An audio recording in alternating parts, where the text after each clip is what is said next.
Hello students, welcome back to Prince classes for another video. Today we will learn the first chapter of science, that is growing plants. उससे पहले जो लोग पहली बार channel पर आए हैं फटाफट से लाइक और सब्सक्राइब कर दें और शेयर करना ना भूलें। जितना ज़्यादा हो सके अपने दोस्तों में शेयर ज़रूर करें। तो चलो फटाफट से शुरू करते हैं आज का पहला चैप्टर साइंस का, ग्रोइंग प्लांट्स। प्लांट ग्रो कैसा करता है? बच्चों देखो, प्लांट ग्रो कैसा करता है उससे पहले एक सवाल आता है, प्लांट होता कैसा है? प्लांट रिप्रोडक्शन से होता है। प्लांट होता है थ्रू रिप्रोडक्शन।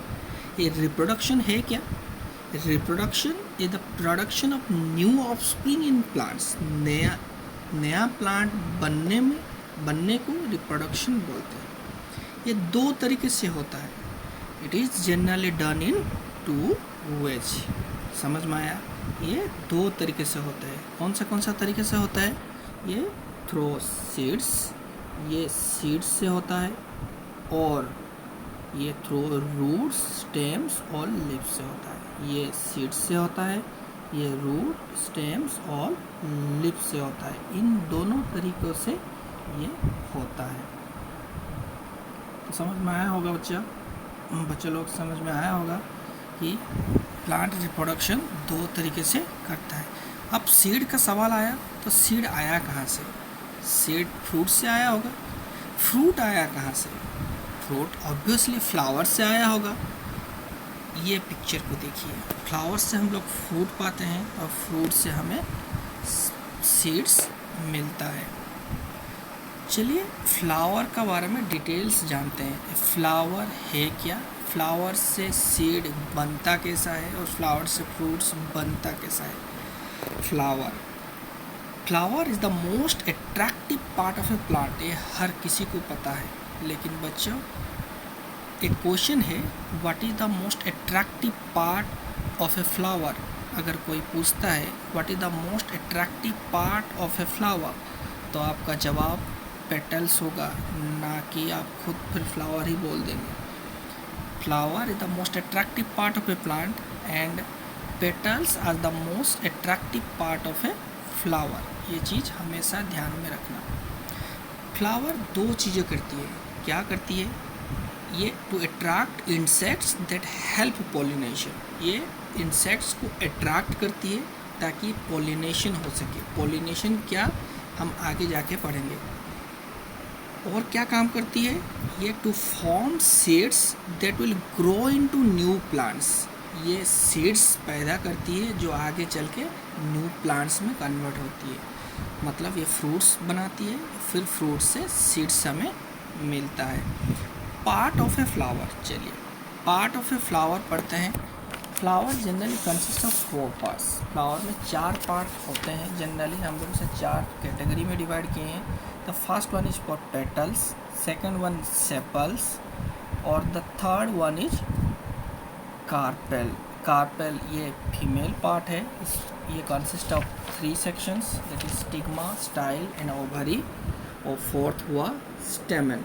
तो पहला पार्ट है पेटल्स, दूसरा सेपल्स, बच्चों याद रखने का कोशिश करो, तीसरा कार्पेल, और चौथा हुआ स्टेमन। ये कार्पेल ये फीमेल पार्ट है और स्टेमन ये मेल पार्ट है। समझ में आया बच्चों? चलो इस पिक्चर को देखते हैं और पहचानने का कोशिश करते हैं कि ये है क्या। चलिए इस पिक्चर को बच्चों अच्छे से देखो। ये पिक्चर में दिया गया है। पहले हम पहचानेंगे पेटल्स। इन पंखुड़ियों को पेटल्स बोलते हैं। समझ में आया बच्चों? और सेपल्स ये जो ग्रीन कलर का होते हैं, ये दो, इसे सेपल्स बोलते हैं। फिर चलते हैं स्टेमन की तरफ आ जाइए। स्टेमन में फिलामेंट होता है, ये एक ट्यूब लाइक स्ट्रक्चर होता है। उस फिलामेंट के ऊपर एंथर होता है और एंथर के अंदर पोलेंस होते हैं। इसके अंदर पोलेंस होते हैं। समझ में आया बच्चों? और इधर आ जाइए, देखते हैं, इधर आ जाइए। ये है, ये ओभारी है, ये आप लोग देख सकते हो, ये ओभारी है, ये स्टाइल है, ये स्टिग्मा है, ये स्टिग्मा है। ये तीनों को मिला के कार्पेल बोलते हैं। और ये ओव्यूल है, ये ओव्यूल है, ये ओव्यूल है। आई होप आप लोगों को समझ में आ गया होगा। चलिए एक एक करके पढ़ते हैं। पहले पेटल्स। पेटल्स जैसे कि आप लोग फोटो में देख रहे हो, इस पिक्चर पे देख रहे हो, पेटल्स, ये पेटल्स है। आप लोग जैसे फोटो पे देख रहे हो कि ये पेटल्स है, ये पेटल्स है। तो पेटल्स है क्या? These are usually the showy colorful parts of a flower. ये क्या काम में हेल्प करती है? ये petals generally help to attract insects. Petals generally help to attract insects. फिर चलते हैं सेकेंड पार्ट, सेपल्स की तरफ। सेपल्स है क्या? Sepals, these are green leaf like structures at the base of a flowers. देखो बच्चे, ये है सेपल्स, मैंने बताया था आप लोगों को, ये है सेपल्स, ये ग्रीन कलर के होते हैं। These are green leaf like structures at the base of a flower, फूल के नीचे रहते हैं। Sepals cover and protect the bud of a flower in early stage of development. ध्यान से सुनो बच्चों, सेपल्स कवर एंड प्रोटेक्ट, ये जो बर्ड जब अर्ली स्टेज में रहता है उसे कवर, उसे प्रोटेक्शन कौन देता है? सेपल्स देता है। इस फोटो को देखो, ये सेपल्स है, ये सेपल्स बर्ड को प्रोटेक्ट करके रखा है। देखिए चारों तरफ से घेर के रखा है। चलो थर्ड पॉइंट पे आते हैं, कार्पेल। मैंने बताया था ये फीमेल पार्ट ऑफ फ्लावर है, ये 3 चीज़ों से बना हुआ है बच्चों।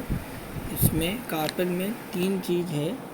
एक है आपका स्टिग्मा, दूसरा स्टाइल और तीसरा ओभारी, तीसरा ओभारी। चलो एक एक करके पढ़ते हैं। Sticky stigma on which the pollen falls. Stigma में पोलन जब गिरता है तब जाके पोलिनेशन होता है। हम आगे जाके पढ़ेंगे, हम आगे जाके पढ़ेंगे। उसके बाद आता है स्टाइल। स्टाइल होता क्या है? A long tube called style that connects the stigma to the ovary. Stigma को ओभारी का साथ जिसने कनेक्ट किया है उसे बोलते हैं स्टाइल। स्टाइल का सबसे ऊपर जो है उसे बोलते हैं स्टिग्मा। इस पिक्चर पे दोबारा आते हैं, इस पिक्चर को समझने की कोशिश करते हैं। स्टिग्मा, ये स्टिग्मा है, ये जो ट्यूब लाइक स्ट्रक्चर है इसे स्टाइल बोलते हैं। और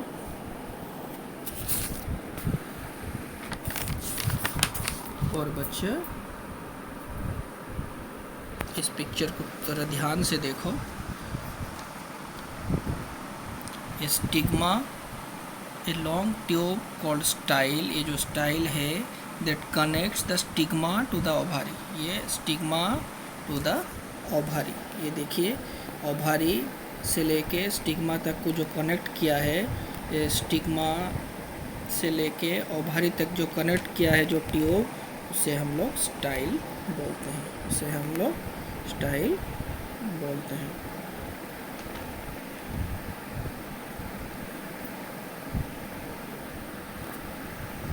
द ओभारी और थर्ड पार्ट है, इसका अंदर थर्ड पार्ट है कार्पेल, उसे पिस्टिल भी बोला जाता है। उसका थर्ड पार्ट है ovary. The ovary contains ovules which turn into seeds. यह ओव्यूल्स कंटेन करता है, वो बाद में जाके सीड्स में कैसे कन्वर्ट होता है बाद में पढ़ेंगे पॉलिनेशन में। Then stamen. Stamen is the male part of a flower. ये it has 2 parts. It has 2 parts. The first one is filament, the second one is anther. चलो फटाफट से पढ़ते हैं। फिलामेंट है क्या? मैंने बताया था filament which is a stick like structure, छड़ी जैसा स्ट्रक्चर होता है वो जो एंथर को पकड़ के रखता है। That holds up the anthers. Anthers है क्या? Anthers which have a yellow powder called pollen grains. तो उसका अंदर एक येलो पाउडर जैसा स्ट्रक्चर है, इसे पोलन ग्रेन्स बोलते हैं। कुछ जितना पढ़े उसमें से कुछ सवाल दिया गया है आपके बुक में, चलिए उसे करते हैं। बताओ बच्चों, sepals attract insects, is it true और false? Yes, you are right. It is false because petals attract insects, not sepals. दूसरा क्वेश्चन पे आते हैं, petals are green. बताओ बच्चों, petals are green और sepals are green? Yes, sepals are green. तो ये सवाल भी गलत है। थर्ड क्वेश्चन पे आते हैं, petals are the showy part of a flower. Yes, ये सही जवाब है, petals are the showy part of a flower. चौथा क्वेश्चन पे आते हैं, carpel and stamens are involved in seed formation. बताओ बच्चों, carpel and stamens involved in seed formation? Yes, carpel and stamens the both female part and male part involved in seed formation. तो ये सही है, it is true. चलो next पढ़ते हैं, how seeds are formed. Seed बनता कैसा है? फ्लावर से सीड कैसा बनते हैं ये पढ़ेंगे। सीड बनता कैसा है, द इम्पॉर्टेंट थिंग, क्योंकि रिप्रोडक्शन प्लांट सीड के थ्रू से करता है। सीड बनता कैसा है? Seeds are formed through pollination. अब क्वेश्चन आया, व्हाट इज पॉलिनेशन? पॉलिनेशन है क्या? The transfer of pollen grains from anther to the stigma of a flower is called pollination. Anther से जाके स्टिग्मा तक ट्रांसफ़र होने को, एंथर से जाके स्टिग्मा, एंथर में पॉलन ग्रेन्स है, powder like, yellow powder like structure पढ़े हम लोग, वो जब जाके स्टिग्मा में गिरता है उसे पॉलिनेशन बोलते हैं। The transfer of pollen grains, ये कहाँ है? ये एंथर में है। Pollen grains from the anther to the stigma of a flower is called pollination. Pollination होता कैसा है वो जानते हैं। Insects are the main agents of pollination as they help to carry pollens from the anther to the stigma. ज़्यादातर insects ही लेके जाते हैं कहाँ? स्टिग्मा तक पॉलन ग्रेन्स को पहुँचाते हैं। You must have seen insects feeding on the nectar of flowers. Yes बच्चों, yes. While feeding on a flower, pollen grains from the anthers get stuck to their body, उनके बदन में लग जाता है। When the insects move to the stigma of a similar flower, same flower का जब जाके स्टिग्मा में बैठता है, the pollen grains fall on the stigma, वो स्टिग्मा में गिर जाता है।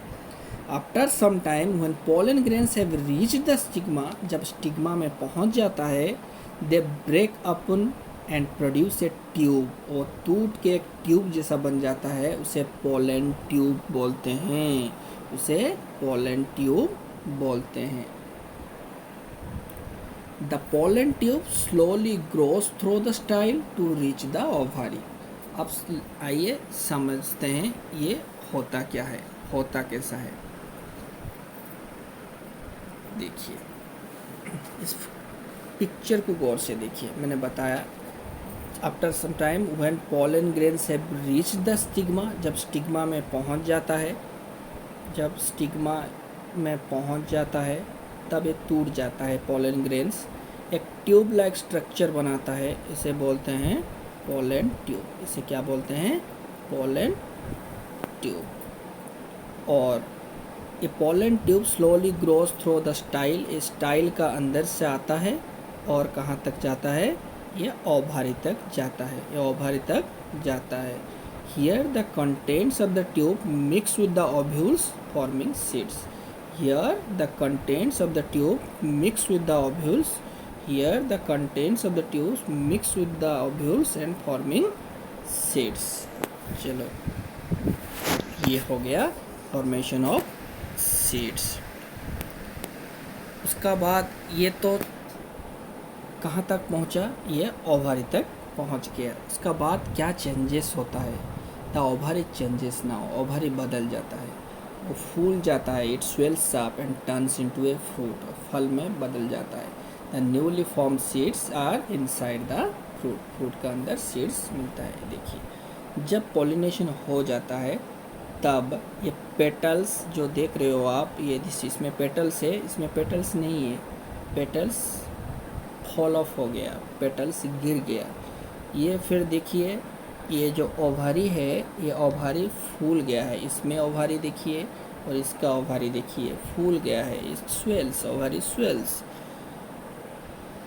आखिर में फ्रूट्स में कन्वर्ट हो गया, उसका अंदर हमें सीड्स मिलेगा। चलिए नेक्स्ट पार्ट को जाते हैं, structure of a seed. Seed का स्ट्रक्चर पढ़ने का कोशिश करते हैं। ए सीड होता कैसा है?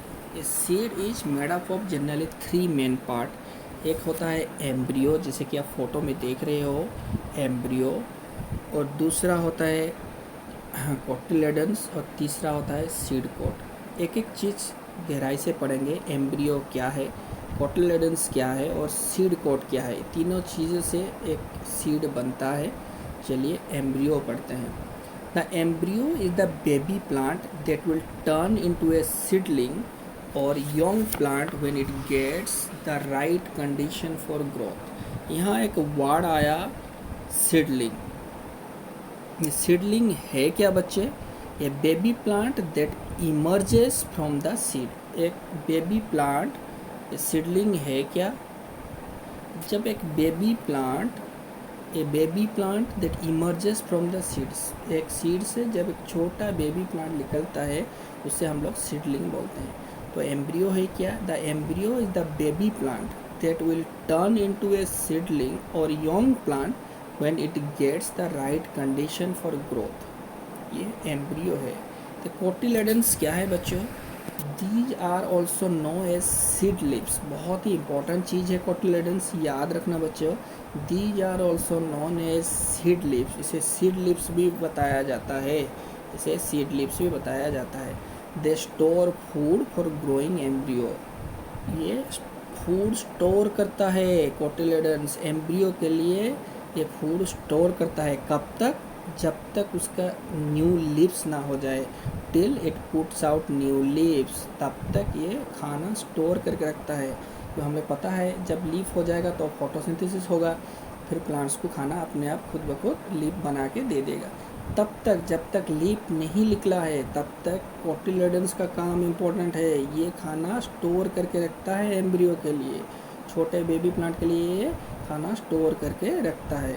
चलो फिर नेक्स्ट पार्ट को जाते हैं, seed coat. It is a covering, नाम से पता है, कोट मतलब एक covering around the cotyledons that protects the embryo. ये एम्ब्रियो को प्रोटेक्ट्स करता है, ये एम्ब्रियो को प्रोटेक्ट्स करता है। फिर पढ़ेंगे सीड जर्मिनेशन होता क्या है।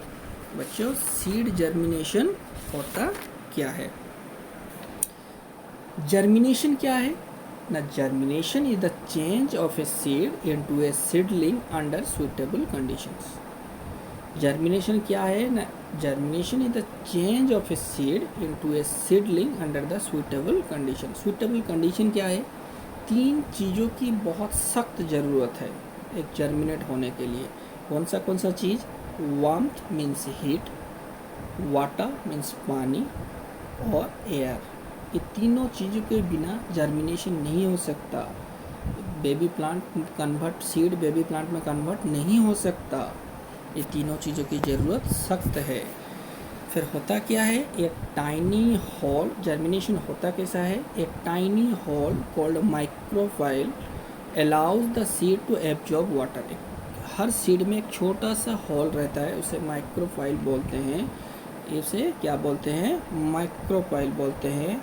ये पानी को अंदर आने देता है, ये पानी को अंदर आने देता है। The water absorb by the seed dissolve the food in the cotyledons and makes it available to the embryo. मतलब क्या है? जैसा छोटे बच्चे को आप डायरेक्ट रॉ खाना नहीं दे सकते, आप उसे पानी में मिक्स करेंगे फिर खिलाएंगे, क्योंकि वो डायरेक्ट नहीं खा सकता।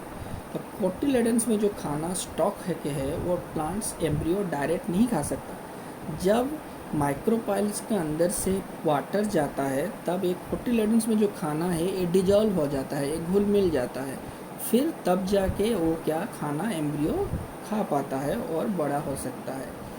The food is used for release of energy in the presence of air. A small root called radical comes out of the germinating seed and grows downward। एक पिक्चर आपको दिखाता हूँ, इस पिक्चर को देखिए, ये पिक्चर को गौर से देखिए। रेडिकल है क्या? ये चीज़ रेडिकल है। ये चीज़ रेडिकल है, ये चीज़ रेडिकल है।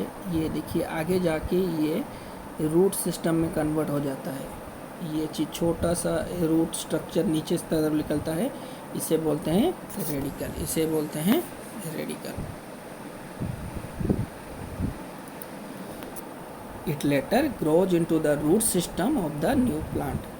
तो स्मॉल रूट रेडिकल क्या है आप लोग देख लिए। चलिए, the plumule a small shoot develops in the stem and leaves. Plumule है क्या, ये देखिए प्लूम्यूल पिक्चर में आप लोग देख सकते होंगे। प्लूम्यूल है क्या, ये देखिए एक छोटा सा शूट सिस्टम निकला है, उसे प्लूम्यूल बोलते हैं। देखा बच्चों, ये है प्लूम्यूल। देखा अपने इस पिक्चर में ज़्यादा अच्छा से दिखाया गया है प्लूम्यूल है क्या। देखिए आप, ये प्लूम्यूल है। चलिए, द प्लूम्यूल क्या है, एक small shoot develops into the stems and leaves.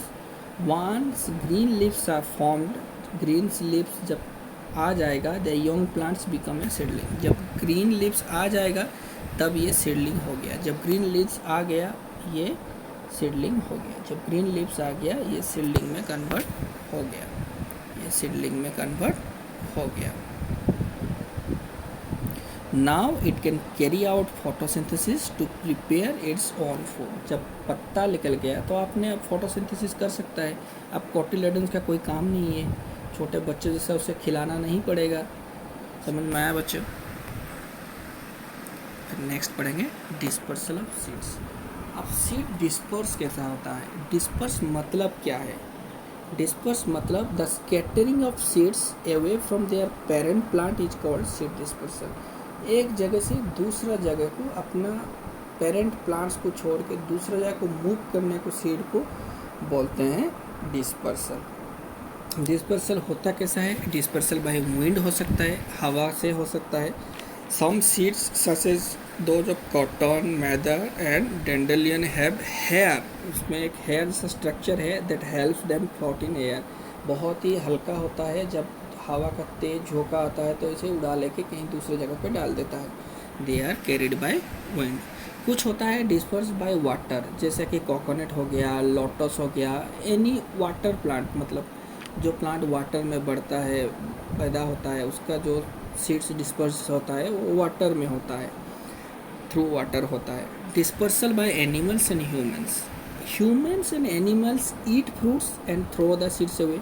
हम आम खाते हैं, गुठली कहीं भी फेंक देते हैं, उस जैसा ह्यूमंस एंड एनिमल्स, हम लोग फ्रूट्स खाते हैं और कहीं भी फेंक देते हैं। And these grow into new plants, वो न्यू प्लांट्स में कन्वर्ट हो जाता है। तो ये भी डिस्पर्स हुआ थ्रू एनिमल्स एंड ह्यूमंस।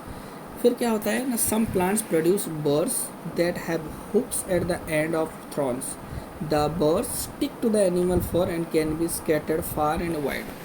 देखिए ये देखिए हुक्स बना हुआ है, बर्ड्स बना हुआ है, ये आपके कपड़े में लग जाएंगे, या जो काव होते हैं, जो बुफालो होते हैं, उनके स्किन में लग जाएंगे और बहुत दूर तक जा सकते हैं। Those are from village background, they can easily relate, ये ईजिली उसे रिलेट कर सकते हैं कि हाँ इस टाइप का कुछ होता है सीड्स। समझ में आया। सम seeds such as cherry and are passed out undigested in the dropping of buds। उसे खाते हैं और उसे कहीं भी डाल देते हैं। Then dispersal by explosion। explosion से dispersal कैसे होते हैं। Fruits of some plants like pea, poppy and bean burst open when they are ripe and scatter the seeds in all directions। मतलब क्या है बच्चों, जब कुछ फ्रूट्स होता है, जब वो पक जाते हैं तो अपने आप फट जाते हैं और उनके सीड इधर उधर गिर जाते हैं, उन्हें बोलते हैं dispersal by explosion. This mechanism of dispersal is called explosion. तो जो अपने आप राइप होकर फट जाना और उनके सीड्स इधर उधर तितर बितर हो जाने को हम लोग एक्सप्लोजन बोलते हैं, डिस्पर्सल बाय एक्सप्लोजन। एक एक्सेप्शन है बच्चों, हम लोग अब तक पढ़े कि सीड्स के थ्रू में रिप्रोडक्शन हो रहा है, फिर आगे जाके पढ़ेंगे कि थ्रू रूट्स, स्टेम्स और लीव्स के थ्रू में रिप्रोडक्शन होगा। लेकिन कुछ हैं ना ही रूट्स से होते हैं, ना ही स्टेम्स से होते हैं, ना ही लीव्स से होते हैं, ना ही सीड्स से होते हैं। एक एक्सेप्शन है, आप लोग इसे भी जान के रखिए। Some plants such as ferns. क्या प्लांट्स का नाम है, फर्न्स। Reproduce through spores. ये एक स्पोर होता है, उसके पत्ते का नीचे होता है। These are not seeds, they as they are not formed inside flower, से फ्लावर का अंदर नहीं बनते, इसे सीड आप नहीं बोल सकते। You can see spores on the under side of fall lips, उसके पत्तों के नीचे होता है। ये देखिए स्ट्रक्चर में, ये पत्तों के नीचे एक स्पोर्स मिलेगा, इससे ये बनता है, इससे रिप्रोड्यूस होता है न्यू प्लांट। देन पढ़ेंगे वेजिटेटिव प्रोपागेशन। वेजिटेटिव प्रोपागेशन, ये वेजिटेटिव प्रोपागेशन है क्या बच्चों?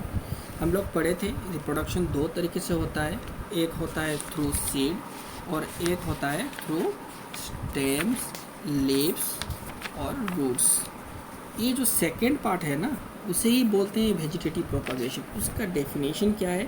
Producing new plants from plant parts other than seed, seed को छोड़ के और दूसरे जिस भी तरीके से हम लोग रिप्रोडक्शन कर सकते हैं उसे वेजिटेटिव प्रोपागेशन कहते हैं। समझ में आया बच्चों? Plants such as potato and ginger grow from underground stems. हम लोग पढ़े किस किस चीज़ से बन सकता है? स्टेम से, लीफ से और रूट से। ये तीनों चीज़ को ध्यान रखिए, स्टेम, रूट, लीफ, तीनों का एक एक एग्जाम्पल पढ़ेंगे। स्टेम से होता क्या है? स्टेम से होता क्या है? पोटैटो स्टेम से होता है। इसका जो बड निकलता है ना बच्चों, उसे आइज कहते हैं, आँख बोलते हैं। Potato has birds called eyes and each bird is capable of growing into a new plant. ये हो गया स्टेम से बनने वाले। अब आते हैं कुछ जो कि रूट से बनते हैं प्लांट। रूट से कौन सा प्लांट रूट से बनते हैं, रिप्रोडक्शन करते हैं? कैरेट हो गया, स्वीट पोटैटो हो गया, टर्निप हो गया, इस जैसे कुछ प्लांट है जो कि रूट के मदद से रिप्रोडक्शन करते हैं। It can grow into new plants from their roots. Stem चला गया, रूट चला गया, अब बचा क्या? लीव्स। चलिए, the leaves of certain plants such as those of bryophyllum produce buds on their margins. Bryophyllum एक पत्ता है, एक गछ है जो कि अपने मार्जिन मतलब अपने चारों किनारे में, ये देखिए ये ब्रायोफाइलियम का प्लांट है, उसके चारों साइड में ये देखिए बर्ड, ये उसके मार्जिन्स में बर्ड बनता है। उसे आप अगर सॉइल मॉइस्चर में लगा देंगे तो अपने आप ये न्यू प्लांट में कन्वर्ट हो जाएगा। ये देखिए, these birds grow into plants when the leaves are placed in the moist soil. Some plants can be produced by artificial vegetative propagation. आप लोग देखे होंगे कोई जो नर्सरी होता है, वो नर्सरी में रोज प्लांट को स्टेम से काट दिया जाता है, फिर उसके ऊपर गोबर वगैरह लगा के, अदर केमिकल्स लगा के उसे छोड़ देते हैं, फिर वो वहाँ से एक न्यू प्लांट में कन्वर्ट होता है। उसे बोलते हैं artificial vegetative propagation. For example, rose and sugar cane be grown by stem cutting. ये ब्रायोफाइलियम लीफ है। चलिए, ग्रोइंग क्रॉप्स अब पढ़ेंगे, क्रॉप्स कैसा ग्रो करते हैं। अब क्रॉप्स कैसा ग्रो करते हैं हर किसी को पता है, थ्रू एग्रीकल्चर से। अब सवाल है, एग्रीकल्चर है क्या? The practice of growing plants on a large scale for food और other purposes is called agriculture. Agriculture है क्या? एक प्रैक्टिस है जो कि ज़्यादातर बहुत बड़ा इलाका में किया जाता है, लार्ज स्केल में बनता है, खाने के लिए हो सकता है या ऑयल प्रोड्यूसिंग के लिए हो सकता है या फाइबर क्रॉप्स के लिए हो सकता है, उसे हम एग्रीकल्चर बोलते हैं। अब एग्रीकल्चर आ गया क्रॉप प्रैक्टिस करने को। अब क्रॉप क्या है? Any plant that is grown in a large quantity to get food and other useful things is called a crop. यहाँ टाइपिंग मिस्टेक है, अदर के जगह यहाँ आर होगा, मैंने टी लिख दिया, ये आर होगा। चलिए, क्रॉप क्या है? एनी प्लांट, कोई भी plant that is grown in a large quantity, बहुत ज़्यादा से होता है, बहुत ज़्यादा ग्रो किया जाता है, तो फूड के लिए हो सकता है, मैंने बताया, जैसे कि ये ऑयल प्रोड्यूसिंग के लिए हो सकता है और फाइबर क्रॉप्स के लिए हो सकता है, उसे हम क्रॉप बोलते हैं। Crops are general mainly 3 types. यहाँ भी टाइपिंग मिस्टेक है, उसे इग्नोर करना। Crops are mainly of 3 types. क्या क्या? एक फूड के लिए होता है जो व्हीट, पेडी, मेज एट्सेट्रा, और एक ऑयल प्रोड्यूस करने के लिए होता है। जैसे कि आप लोग सनफ्लावर ऑयल खाते हैं, ये भी प्लांट से ही आता है। आप लोग मस्टर्ड ऑयल खाते हैं, ये भी प्लांट से ही आता है। और थर्ड है फाइबर क्रॉप, जो हम लोग कॉटन जूट जो बनाते हैं उसे भी आप क्रॉप ही बोलते हैं। अब पढ़ेंगे एग्रीकल्चर प्रैक्टिसेस कंसर्न्स। एग्रीकल्चर कैसा होता है और क्या क्या कंसर्न्स है, एग्रीकल्चर प्रैक्टिस कैसा किया जाता है और उसका कंसर्न क्या क्या है पढ़ेंगे। ये जनरली 7 स्टेज में है। और पहला स्टेज क्या है, टिलिंग द सॉइल। टिलिंग मतलब क्या, प्लो करना, हल करना। The soil is first made loose with a plough, this is called ploughing और टिलिंग। अब सबको पता है, पहले कुछ भी आप लगाइए पहले उसे हल करते हैं, पहले उसे हल करते हैं। The loose soil allow air and water to pass through. हल क्यों करते हैं हम लोग, उसे प्लो क्यों करते हैं, उसे टिलिंग क्यों करते हैं, क्योंकि एयर ज़्यादा अच्छा तरह से पास हो सके। यह प्लो और क्या हेल्प करता है, ये उसके जो रूट है उसे पेनिट्रेट होने में, इजीली पेनिट्रेट होने में हेल्प करता है। Ploughing help the roots of the crops to penetrate easily into the soil. अब अप्लाइंग फर्टिलाइज़र आता है। सेकेंड पॉइंट क्या है, अप्लाइंग फर्टिलाइज़र। फर्टिलाइज़र मीन्स क्या होता है, जैसे आप लोग बड़े होने के लिए आप बॉर्नवीटा पीते हो, हॉर्लिक्स पीते हो, आपके पापा मम्मा तरह तरह का आपको न्यूट्रिएंट्स ला के देते हैं, एनर्जी ड्रिंक देते हैं। उसी तरह प्लांट्स को भी एनर्जी चाहिए, उसे भी न्यूट्रिएंट्स चाहिए, इसे बोलते हैं applying fertiliser. Manures and fertilizers are added to the soil to add nutrients that crops would need to give a good yield. एक अच्छा फसल होने के लिए ये बहुत ही ज़्यादा आवश्यक है। Fertiliser get easily mixed in a tilled soil, इसीलिए उसे टिलिंग पहले करते हैं हम लोग, उसे प्लो पहले करते हैं। एंड थर्ड हुआ सोइंग सीड। प्लो कर दिए, फर्टिलाइज़र डाल दिए, अब क्या आया, सीड डालने का बारी। आप बीज बुनेंगे। Seeds must be sown at a proper time and a proper distance. Proper distance maintain करना चाहिए और प्रॉपर टाइम में सीड्स डालना चाहिए। अब आ गया इरिगेशन। इरिगेट और इरिगेशन है क्या, आप सीड डाल दिए, बिना पानी का थोड़ी ना वो बचेगा, नहीं बचेगा ना, आपको पानी भी डालना पड़ेगा, उसे ही इरिगेशन बोलते हैं। Water is very important for the growth of plants. तो इरिगेशन है क्या ना, irrigation is the process by which a sufficient quantity of water is supplied to the crop plants. Sufficient amount of water plants में देने को irrigation बोलते हैं। खाना दे दिया, पानी नहीं दोगे तो गाछ कहाँ से बढ़ेगा, आपको पानी भी देना पड़ेगा। खाना दे दिए फर्टिलाइज़र के रूप में, अब पानी भी देना पड़ेगा, उसे ही इरिगेशन बोलते हैं। अब आया इरिगेशन कर दिए, प्लांट छोटा छोटा निकलना शुरू हो गया, क्रॉप्स निकलना शुरू हो गया, अब उससे प्रोटेक्शन कैसे करेंगे। When the seeds germinate and seedlings come out, जब young baby plant comes out, it is necessary to protect them। किस किस चीज़ से प्रोटेक्ट आपको करना चाहिए, तीनों चीज़ों से जनरली प्लांट्स को प्रोटेक्ट करना चाहिए। एक होता है पेस्ट, दूसरा होता है डिजीजेस, एक और तीसरा होता है वीड्स। यहाँ पेस्ट टूथपेस्ट नहीं है बच्चों, यहाँ पेस्ट क्या है ना, पेस्ट होता है जो कीड़े मकोड़े लग जाते हैं पत्ते में, गाछ में। आपने कभी बैगन का गाछ लगाया होंगे घर में तो देखे होंगे, या कुछ भी गाछ में कीड़े लग जाते हैं, उसे पेस्ट बोलते हैं।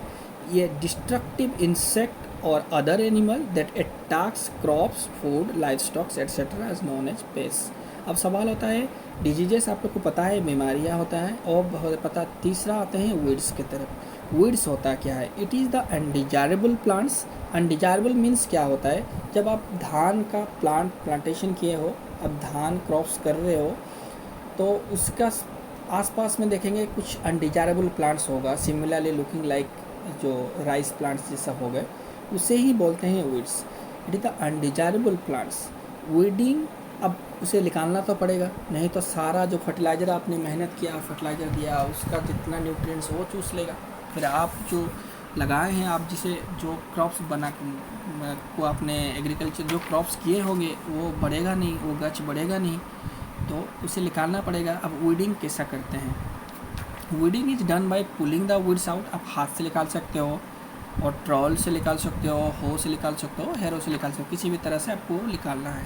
अब हो गया, प्लांट बड़ा हो गया, मैच्योर हो गया, अब हार्वेस्टिंग करना है, आपको फसल अमल करना है। अब दिल गार्डन हो गया आपका, you are now extremely happy, आपका फसल अच्छा हो गया। अब हार्वेस्टिंग कैसे करना है, when the crops are mature they are harvested. जब मैच्योर हो गया तब उसे हार्वेस्टिंग करना है। The process of cutting and collecting the mature crop is called harvesting. उसे कट करना, उसे कलेक्ट करके ला के घर तक पहुंचना को ही हार्वेस्टिंग किया बोला जाता है। हार्वेस्टिंग हो गया, अब तो रखना है आपको स्टोर करके। अब स्टोरेज कैसा करेंगे? Once the crop is harvested it must be stored properly to prevent development of fungus and damage by pest like rats, moles और बर्ड्स। आप ठीक से अगर नहीं रखोगे तो उसमें फंगस हो जाएगा, बेकार हो जाएगा, उसमें रेड कुछ खा जाएंगे, कीड़े लग जाएंगे। तो आपको इस सब से बचा के रखना है। कैसे रखेंगे?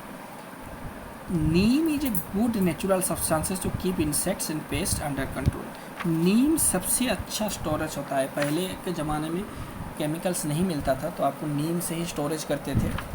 ये सबसे अच्छा नेचुरल सब्सटेंसेस है तो keep insects and pest under control. This much from my side, thank you. I hope आप लोगों को अच्छा लगा होगा। नेक्स्ट वीडियो में इसका क्वेश्चन आंसर करेंगे। हाँ, मानता हूँ ये वीडियो थोड़ा लंबा हो गया, लेकिन सब्जेक्ट भी लंबा है बच्चों। ध्यान से सुनना और बुक खोल के ही पढ़ना। उसका जितना दूर हो सके आप नोट्स बना के पढ़ना। और अगर आप लोग को ये हेल्पफुल लगे तो दोस्तों में शेयर ज़रूर करना। और इस कोरोना में टीवी मत देखो ज़्यादा, घर से बाहर मत जाओ, स्टे एट होम और पढ़ाई ध्यान से करना। मैं कल फिर इसका क्वेश्चन आंसर लेके आऊँगा। तब तक आप लोग पूरे इसे पढ़ के समझ के रखे होंगे। Till then, goodbye, have a great night ahead. Good night बच्चों।